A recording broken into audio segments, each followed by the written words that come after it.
usually I talk about my son a lot. My name's Joel. If you guys don't know my son, is Franco.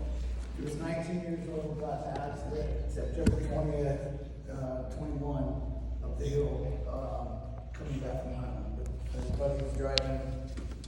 Exactly reminds me of this case right here, what you guys experienced. Real life, and still do every day. So I really hope that you guys are paying attention to this and taking these feelings and realize that you guys are fortunate where you can learn from this and not make that mistake, or help somebody else not make that mistake. I don't think, I know that his friend didn't go out and plan on doing that day, and that's, I don't think anybody goes out and says, I'm gonna go drink and drive tonight, and maybe someone's gonna get injured. You don't think that way. You think you're gonna go have fun at your friend's house, you have all figured out, you have a beer or two, and I only had a couple beers, and you drive home. Well, it doesn't work like that. And Clayton's accident is perfect proof. His friend blew a .06. I don't know, probably a beer maybe he had, but it's still in my son's life and impacted his life. He had to do a year, and but he has to live with that every day. Every day he's got to get up and knowing that he was driving that vehicle that killed his best friend and my son. So I got some things here. I'm probably not going to go through it. Just watching you guys has changed kind of what I wanted to say, but I'm going to go back from when I was young, when I was your age. I'm not going to stand up here and say, hey, I never drank and drive. I was bad when I was young. I drank all the time, got in trouble. I mean, I'm embarrassed of who I used to be. I really am. And I hear a lot of people, a lot of youngsters say, like, oh man, it would have been so cool to grow up back then. It would have been in certain ways, yeah. I think the no cell phones and that type of thing, but the drinking was out of control. You guys are better than we were. And I really do believe that. And it wasn't a cool thing. What we used to do was embarrassing. And people lost their lives, and we just kept drinking and kept doing our thing. I mean, you guys have changed the culture of the way you kids think. That it's a mob mentality. If you're at a party and everybody's drinking and driving, it's not a big deal. But if you're the one person that wants to drink and drive, and everybody else is trying to take the keys and telling you not to, you guys got to change people's lives. And you got to make a plan, and you got to be a leader, not a follower. Don't show up and because everybody else is doing one thing, be afraid to stand up. Be a leader. You know what's right. You know what's wrong. Be a leader. And that's going to save people's lives, I promise you. So when I went through my young stage and got older, had kids, that was one of my things, is I'm going to try to teach my kids not to be who I was. And and when Clayton was little, when we had talks about, drugs and alcohol and the whole thing, when they were probably too little, I just had these conversations with them that, one mistake could change your life. When he got older, I used to tell, it was my daughter here, and Clayton and his brother Cole all the time about drinking and driving, about, it could be this one little decision could be a major impact in a lot of people's lives, right? And it doesn't have to be, it could be a half a beer. You could think, oh, I only had a couple of drinks, I'm good. You'd be at a stop sign, somebody else hit you, they die, you blow a .01, you're under 21, that's gonna change your life. So it's not worth it. And I thought I got it through to Clayton pretty good. Because one day he called me, he was at somebody's house not too long before the accident, and he asked me to come pick him up because he had a beer. So I went, I picked him up, I wasn't mad at him, I it. He called me. So I was really impressed. I told him I was proud of him, and I want him to do that every time. And so I felt good about what he was doing. I mean, I knew he went out and he did his wild things and stuff like that, but I felt good about him calling me that night, that he wasn't a drinking guy. And so later in the year, I knew he was partying a little bit and going out, so I pulled him aside. We had conversations, and he promised me that he's not going to be, he's fine. He'll call me if something happens. Well, they go up the hill on September 20th, and I guess after they went hunting, and after they went hunting, I'm guessing they had a beer, and that was it. And changed my life forever, and it definitely changed a lot of people's in this community life. He impacted a lot of people. And you guys don't have to, you guys do not have to live that. You guys don't have to go through it. You guys have an opportunity here to change your culture, to be a leader, to talk to your friends, take their keys. They're going to be mad at you for a day, but they're going to be there the next day. I would have much rather them call me and said, hey, we had a beer, can you come pick me up? I would have drove anywhere. And I know any of your parents would do the same. And they're not gonna, you might get in a little trouble, maybe not, I don't know, but you're still gonna be alive. So I kind of want to go back to the week before he died and tell you a little story. I haven't made this public. I mean, if you're close to me, you know. He got in an accident September 20th. So on Thursday, September 16th, we had some people over. My nephews and nieces were over from Oklahoma at our house, and Clayton was there. And me and Clayton got in an argument about something. It wasn't even a big deal. And I did say some things about, something about his truck. We were helping him fix up his truck. And I kind of threw that in his face, which I shouldn't have done, right? So he said, I'm leaving, I'm out of here. So I walked out to the driveway and grabbed him and said, hey, go in the back, go hang out with your cousins. I'll just go to bed.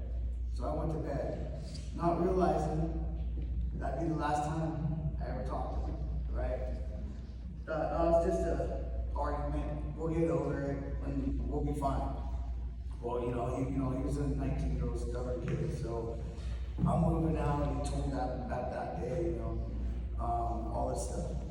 So I leave on Friday to go watch, you guys probably a lot of Kyle Martin, to go watch some of his baseball out of town for the weekend. And the whole weekend is weighing on me about this argument that me and Clayton never went. We argued, but we never went days without talking or nothing, So on the way back in town, I sent him, and I'll read them to you, 6 texts that he never responded to. I know he would have came around. I know he's just being a stubborn kid, right? Like we've all been.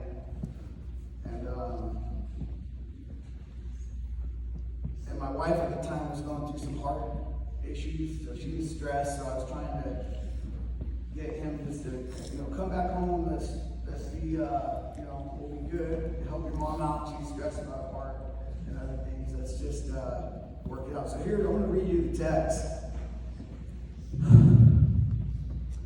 It says, hey buddy, I've been wanting to talk to you about the other night when I said some things I shouldn't have. I'm sorry. I think I just took things the wrong way and I reacted wrong. I'm really sorry. I love you. I really want us to be okay. Life's too short to be arguing over something like this. I don't want you to move out, and I should have never said anything about your truck. You're going to do that anyways. Please just come home, and I promise you won't have to hear that stuff again. Everything will be good, and I know I should be treating you like an adult and not a kid. I'm honestly sorry. I love you, and please just come home. That's one text. Here's the second one. It says, so plus your mom is really having a hard time, and I think this is making it harder, and I really want to have an awesome relationship with you. I really am, here's the third text. I really am sorry, we'll be okay. I promise you I won't say anything like that again. Everyone makes mistakes, so I really hope we can be okay soon. Please just come home. Things will be good, I promise. I need you to be home, and so does Mom. It really bothers me that I said what I said, and I want to make things right, and your mom really needs us too. If you come home and something else happens, then you can go. But I promise you it won't. Things will be good. You're an adult, and I'll treat you like you should be treated. I really hope this is another text. So I waited a while, didn't hear from him. I really hope you're considering coming home, not just for me, but for your mom. She texts me saying she's stressed about her heart. She's drained. Obviously, this isn't your fault at all, but I honestly think it would be a huge weight off her shoulders if you come home and rebuild our relationship. Just come home. I'm going to make things better for her and for us. Please. This is the last text. I waited again, no response. Hey Clayton, I really think you should just come home. Your mom will be a wreck if you don't, and she's really worried about her heart. I know we can't be good. Life is too short to hold a grudge over something like this. And that was it. That was the last text. So I never got to make things okay with him, you know. In my heart, I know we were okay. I know. To me, he was upset because the truck, I threw some things at him about the truck, and I know he's being a 19-year-old stubborn kid like I was at one time, and he probably thought, I'll be there a couple of days, and we'll be fine. Well, that couple of days never happened because the next day, I was on the phone with my friend Jeff in my kitchen from work, and my wife comes in and said, get off the phone. And she's never done that to me. So I knew something wasn't right. So I hang up the phone and I said, what's going on? And she says, there's a fatality up by Miwok. And I'm looking at Clayton's location, you know the dot, right? Looking at his location on the phone. It's been there for an hour. And he's not answering, he's not responding. And I said, he's probably just in the traffic. And he's probably not getting service, so that could be a spotty area, you know. But my gut, I knew something was wrong. I knew something was wrong. So we're trying to get a hold of him. So I ended up calling someone that worked for me, Alicia Harlow. She was only 17. I regret that because I was thinking she was going to drive up there, give me a call, take Clayton's fine, I'll call you when he gets down the hill. So there's Lillian Harlow. So Alicia and her mom and Lillian drive up the hill. I call my other friend, Brian, who lives up the hill. Say, hey, can you go check this out? There's an accident. Can't get a hold of Clayton. It says there's a fatality right where he's at. So Brian goes up the hill. I'm at home. I call 911. I call. They don't know anything. They did say there's an accident. They couldn't tell me any information. And talk about minutes turning into hours. When you think that you probably lost your son.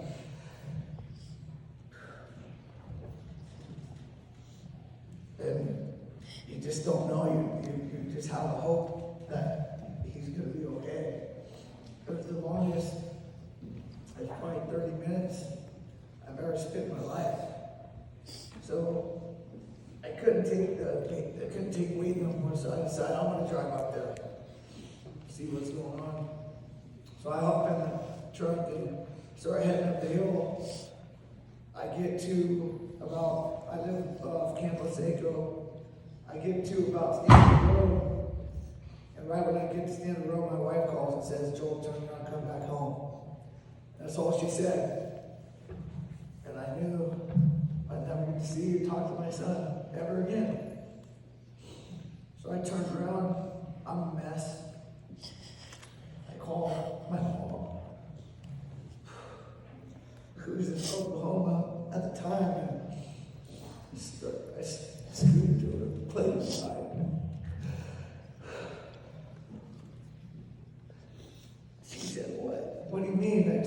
got in an accident.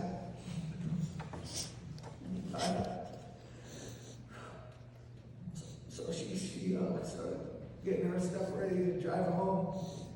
And so I called my dad in Pleasant. He's in the Bay Area, told him the same thing.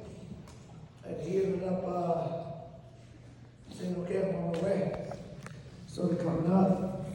And at that time I get home and I see my daughter, my wife, my son, younger son. What can you do? I mean, you're supposed to be the one to protect him, make everything okay, right? Not this time, you can't. I just kept telling them things were going to be okay. And I knew they were going to be different. I knew they weren't going to be okay. But what else are you going to do? And just looking at my kids, and just thinking about their future without the brother. And it all could have been prevented. You know? It's just frustrating. It's frustrating, the whole situation. You know, it's frustrating. I think I could have done more. I know he could have made different decisions. The driver could have made different decisions. And we wouldn't have to be standing here right now having this conversation. And you know what? After all of this, it's going to happen again. We know that. In a perfect world, we won't walk out and say, hey, we're not doing this no more. I'm not going to, if somebody else says I'm stopping them, and it's going to stop from here on, right? And I think most will have that attitude when you leave here. A month later, will you? A year later? 2 years later? 3 years later? Are you guys going to forget about this feeling and just move on? And make some of those bad decisions that could change your life and somebody else's. I mean, I wish that I could rewind time and do this, and I wish I was sitting in these chairs and doing a mock trial, a mock funeral for my son, and then go have dinner with him afterward.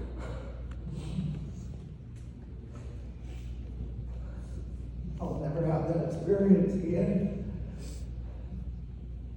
But we just went on vacation a few weeks ago, and my daughter said, I wish Clayton was here, because Clayton was the fun one out of all of us, right? He's the one that grabbed whoever and said, come on, let's go do this, let's go do that, you know, or I guess me and a brother at that point. Okay? I wish Clayton was there too, because he would have got us all doing something. He was, I don't know, the ones that don't know him, he was an exceptional person. He really was, and we miss him every day. Every morning I wake up, that's the first thing I think about is him. When I go to bed, it's the last thing I think about. There's not a day that goes by. He's on my mind throughout the day, all day. You know, every time I drive up the hill, you know, that's where the accident was. It's hard. I'm going to tell you, it's hard. It's something that you don't have to go through. You know, that someone like me, I hope you guys learn that you don't have to do this. You know, like I was talking over here to a young lady I just met in Cal, and I asked her, you know, has this impacted me? She said, well, you know, it is a mock, and you know, so it's hard to get that real feeling, and she's right. It's you know, you guys have this feeling for a second, and then you walk out and go down lunch and go on your day, and everything's back to normal. Not for me. I never get to go back to normal, ever. And I just want you guys to learn from my experience and not have to go through what I'm going through. Your family, your teachers, your friends. I mean, it's not just you and your group. It affects a lot of people.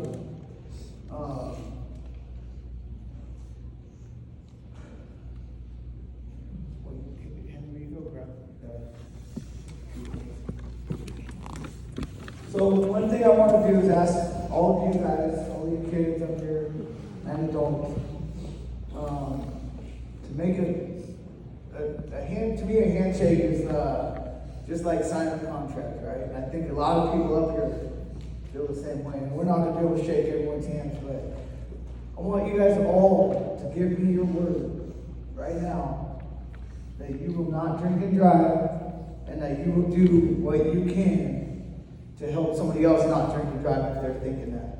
Can you guys all do that? Yes? Remember, this is like a handshake, and I know a lot of you guys, and a handshake means a whole hell of a lot.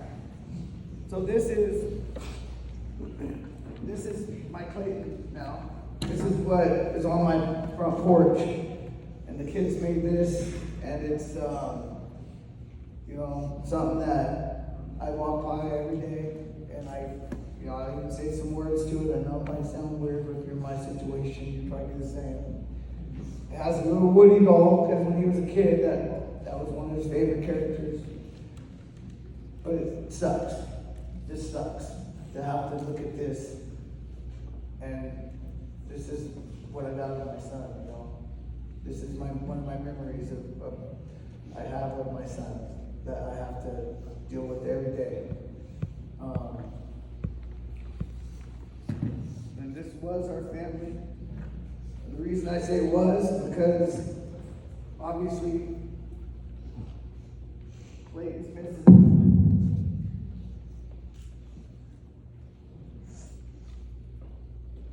Now, every time we go to dinner, it doesn't feel the same. Every time we go on vacation, it doesn't feel the same. All because of a little decision that impacted all of us. So I'm going to pretty much leave it at that. I really, really hope you guys become leaders, stay leaders, and help each other get through this and not have to deal with what I'm dealing with. Another thing I'm going to throw out, it might not just be drinking and driving. I know this is about drinking and driving, but this year the rivers are going to be crazy. I thought the river has to be really running out. Before the rains. Well, one of you guys feel crazy, I'm gonna jump in, right? Well, think about what's the worst that could happen, right? The worst that can happen, you jump in, somebody else jumps in, next thing you know, all four of you jump in, and all of you drown.